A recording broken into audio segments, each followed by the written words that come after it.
لا إله إلا الله محمد رسول الله عليه صلاة الله. علماء لکھتے ہیں عربی زبان میں زعزعۃ العقیدہ صحیحہ.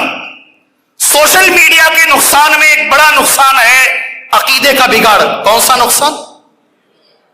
کون سا نقصان؟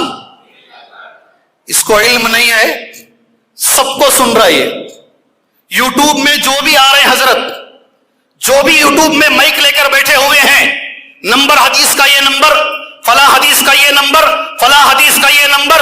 ہمارا نوجوان اس کا شیدائی بن کے بیٹھا ہوا ہے. ہمارے نوجوان اسے سنتے ہیں.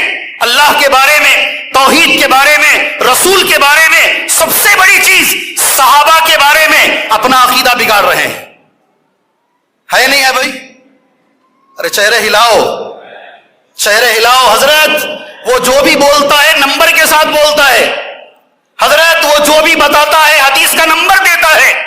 ایک آدمی سوشل میڈیا پر بیٹھ کر اس کی جرت، اس کی مجال یہ ہے، قرآن کی ایک آیت ڈھنگ سے پڑھ نہیں سکتا، عربی زبان پڑھ نہیں سکتا سیدھے سے، مگر وہ حضرت عثمان پر انگلی اٹھاتا ہے. کس پر؟